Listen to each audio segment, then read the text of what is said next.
আকাশী গংগা। ইন্দ্ৰাণী হাজৰিকাই আৰাধ্যাক লগ কৰিব বিচাৰিছে। কিয় লগ ধৰিব বিচাৰিছিল, কিবা কৈছে নেকি? আৰে কেছটো উঠাই ল'বলৈ চাগে ৰিকুৱেষ্ট কৰিব। ঘৰ সম্পত্তিৰ কেছটো যেনিবা উঠাই ল'লে তথাপিও তাই জেলত থাকিব লাগিব। সমীনক মৰা কেছটোতো বন্ধ নহয়, আৰু সেই কেছটোত আৰাধ্যাই কি সহায় কৰিব?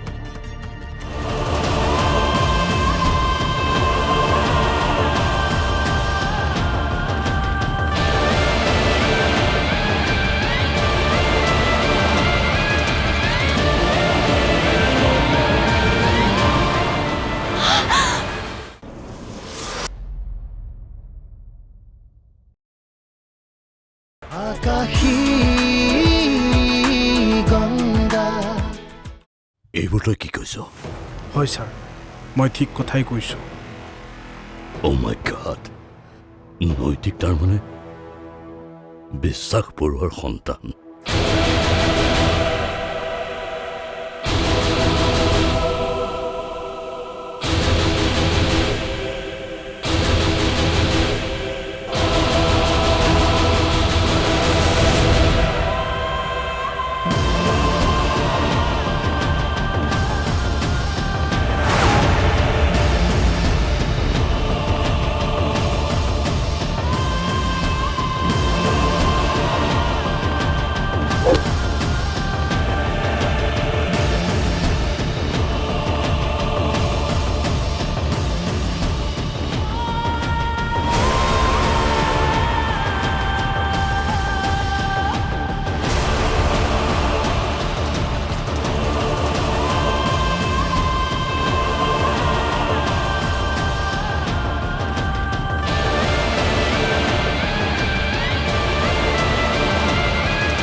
বিশ্বাস বৰুৱা,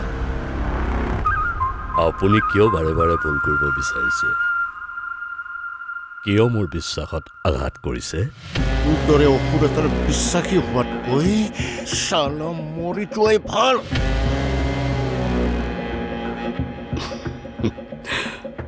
সেইটো ইচ্ছাও মই পূৰণ কৰিম, যদিহে তই মোৰ কথা মতে উঠা বহা নকৰ। এই বিজয়নগৰৰ একমাত্ৰ ৰজা মই, ৰঘুনাথ চহৰীয়া।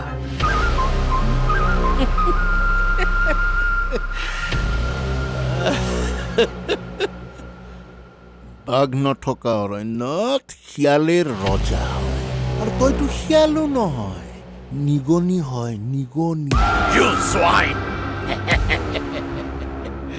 সঁচা কথাই কাঁইতে বিন্ধা দিব দিছে। তোক মই ইয়াতে মাৰি পুতি থৈ যাম। কোনে মোক কি কৰে? নোৱাৰ, তই মোক মাৰিব নোৱাৰ, কাৰণ তোৰ ইলেকশ্যন আহি আছে, আৰু মই যে ইয়ালৈ আহিছো, আৰু মই যে তোক লগ কৰিবলৈ আহিছো, মই সেয়া কেইজনমান নিষ্ঠাৱান সাংবাদিকক প্ৰমাণ সহকাৰে কৈ থৈ আহিছো।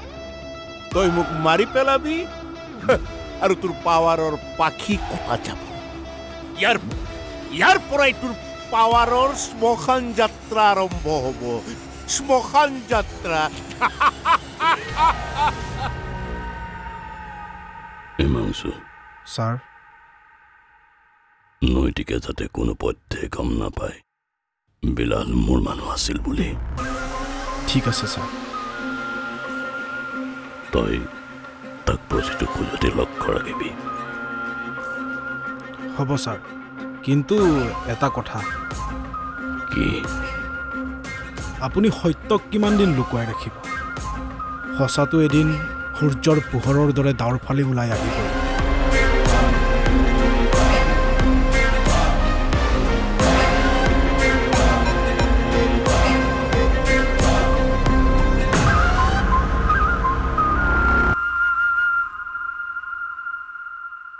আহক।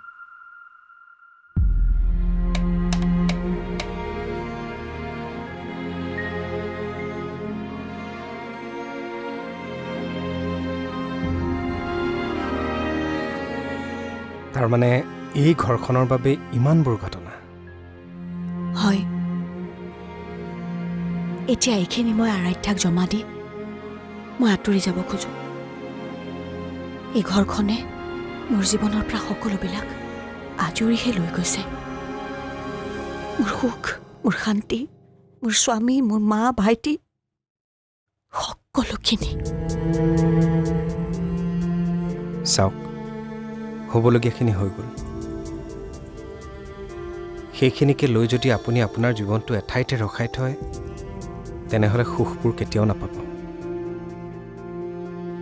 এদিন যদি আপোনাৰ সুখৰ বাটত খোজ দিবলৈ মন আছে, তেনেহ'লে আপুনি আগুৱাই যাবই লাগিব। মই বাৰু আপোনাৰ উপাৰ্জন হ'ব পৰাকৈ ক'ৰবাত কিবা এটা কৰিব পাৰি নেকি চাম। ধন্যবাদ। আচলতে মই পানী অলপ পাম নেকি?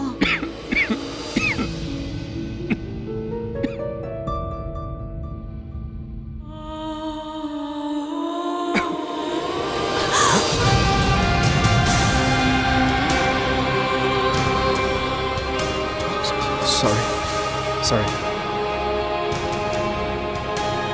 মই আহিছোঁ।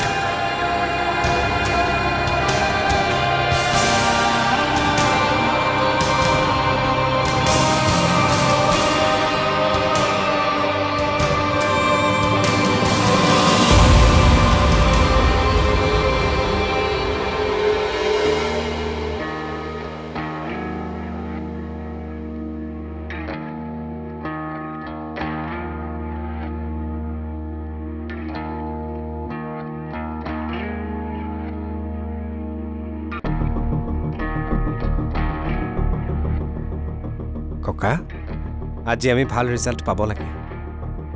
কি ৰিজাল্ট? কিহৰ ৰিজাল্ট? ঘৰটো উভতাই পোৱা ৰিজাল্ট।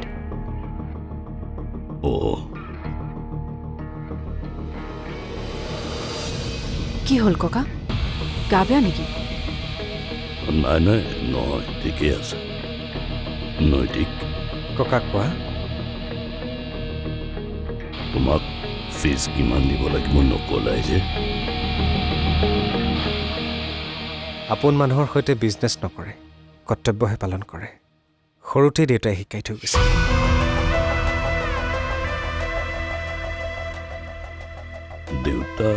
তোমাৰ দেউতাই কি কৰা আজিলৈকে নকলাই যে মোক?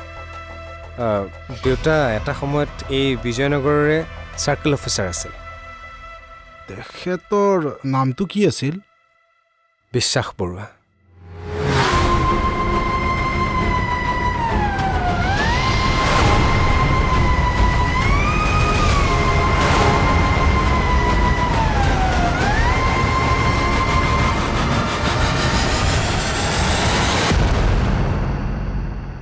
আৰু দেউতা সৎপথত চলাৰ বাবেই কিছুমান মানুহৰ বহুত অশান্তি হৈছিল।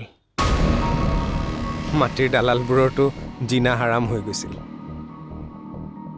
সেই মানুহখিনিৰে কোনোবাই কাৰ এক্সিডেণ্টৰ ৰূপ দি মোৰ মা দেউতাক হত্যাও কৰিছিল।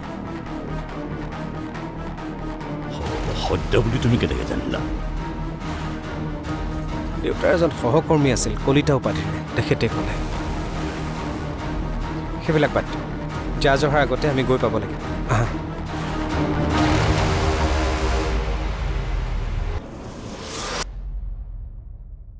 এই বিজয়নগৰত সকলোৱে মোৰ তল কৰিয়ে মোৰ লগত কথা পাতে। যি বিচাৰোঁ মই তাকে কৰোঁ। মোৰ হয় লগত সকলোৱে হয় মিলায়, আৰু মোৰ না মিলায়। অৱশ্যে তোৰ দৰে মানুহ এটা লগত থাকিলে ভালেই লাগে। আকাশী গংগা আকাশী গংগা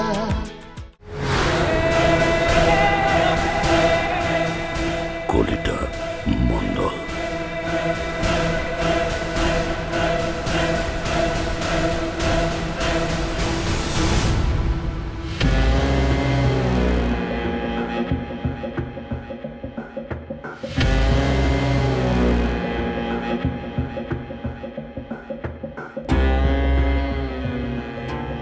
আমিনো কি কৰিব পাৰোঁ ছাৰ? আমি কেৱল অৰ্ডাৰ ফ'ল' কৰিবহে পাৰোঁ। আপুনি অৰ্ডাৰ দিলে সেয়াও কৰিব লাগিব, বৰুৱা ছাৰে অৰ্ডাৰ দিলে সেয়াও কৰিব লাগিব। বৰুৱা ছাৰ যিহেতু মোৰ লিগেলি ছাৰ, গতিকে তেখেতে ক'লে ভাল আৰু। ঐ তোৰ বৰুৱা ছাৰ কেতিয়া আহিব? অফিচৰ টাইম পাৰ হৈ গ'ল দেখোন। বৰুৱা ছাৰ ডি চি ছাৰৰ ওচৰলৈ গৈছে। কিয়? সেইবোৰ কথা আমাক নকয় নহয়। আই বিলাল, ইয়াক যাবলৈ দে। মিছা মিছি তেতিয়াৰ পৰা মগজুটো খাই আছে। ঐ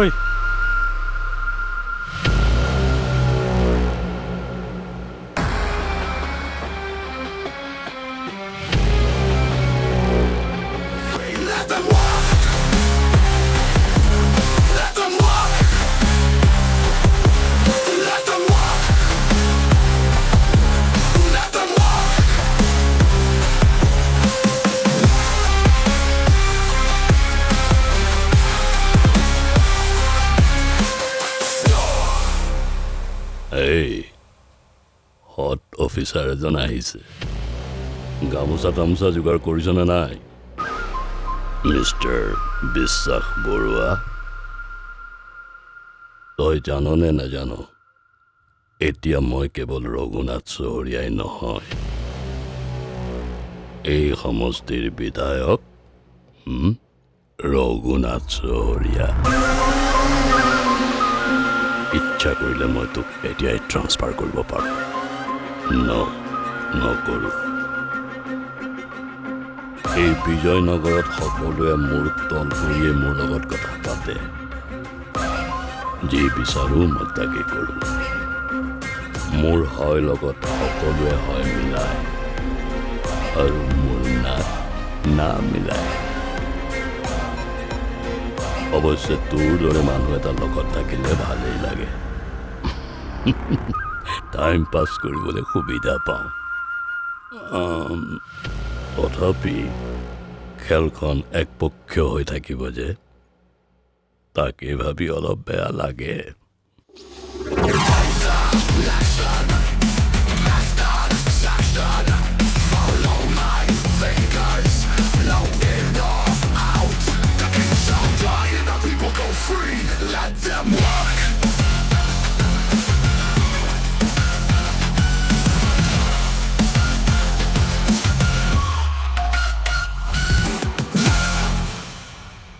একপক্ষীয় হ'ব এমএলএ ছাৰ, এইটো কথা ভাবিহে মোৰ বৰ দুখ লাগিছে। কাৰণ খেলখনৰ দুৰ্বল খেলুৱৈ হ'ল আপুনি। যদি ৰাইজৰ সেৱক হৈ আহিছে তেনেহ'লে আপোনাক গামোচা ময়ো পিন্ধিম। যদি দালাল ৰঘুনাথ চহৰীয়া হৈ আহিছে তেনেহ'লে get lost. Shut your bloody mouth! Oh, stop it!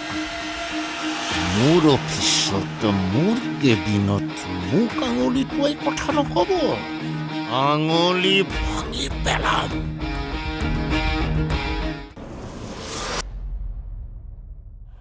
বিশ্বাস বৰুৱাৰ পুতেকাহী আজি মোক মোৰ সন্মান ঘূৰাই দিবৰ বাবে যুঁজি আছে, আৰু মই ছাৰ, আপুনি এনেকৈ আৱেগিক হোৱা জীৱনত প্ৰথমবাৰ দেখিছোঁ। আকাশী গংগা আকাশী গংগা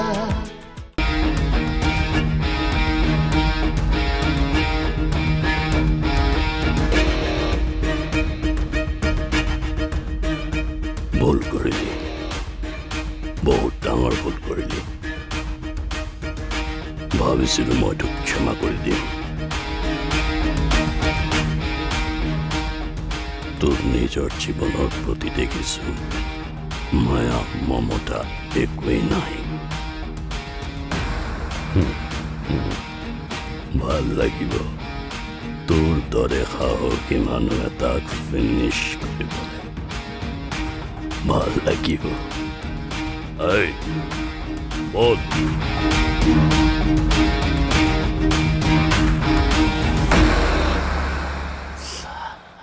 ছাৰ, ৰঘুনাথ চহৰীয়া কিন্তু সঁচাকৈয়ে বেয়া মানুহ, অলপ সাৱধানে চলিব।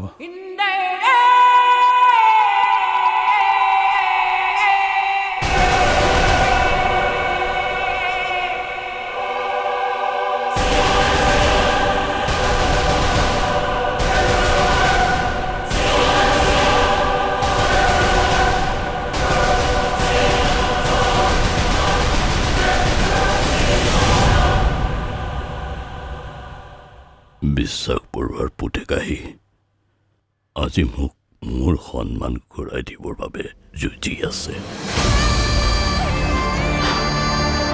আৰু মই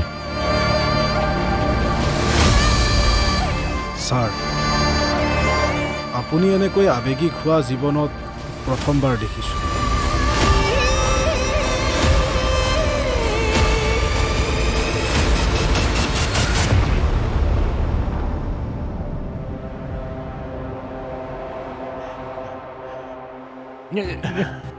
কি হৈছে? বলকচোন সেইফালে যাওঁ, ধৰকচোন আপুনি।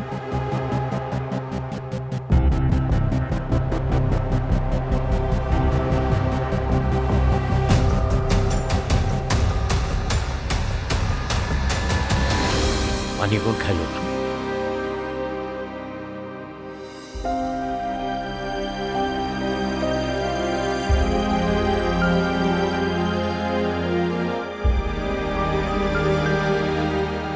মই গৈ থাকোঁ দেই। হয়, যাওঁ।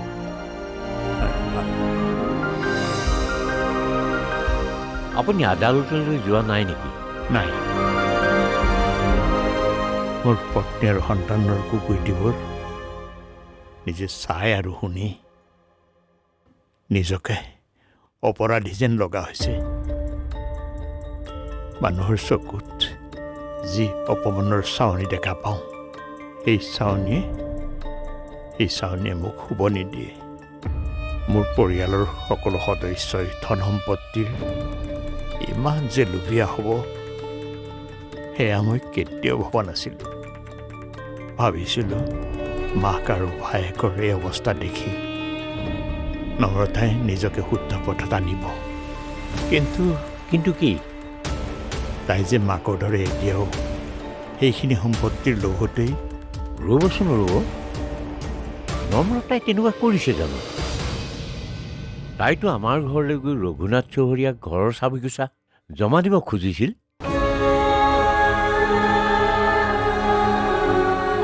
আৰাধ্যাই তাইকে জমা ৰাখিবলৈ কোৱাৰ কাৰণেহে নম্ৰতা সেইখন ঘৰতে আছে বুলি। তাই কি তাৰমানে? ৰ'ব বেচুৰা, ৰ'বচোন, কথাবোৰ মোৰ বাবে কিবা আউল লগা যেন লাগিছে। মই তাৰমানে নম্ৰতাক মিছাতে ভুল বুজি আছোঁ। তাই চাগে মনত কিমান দুখ পাই আছে বেচেৰিয়ে।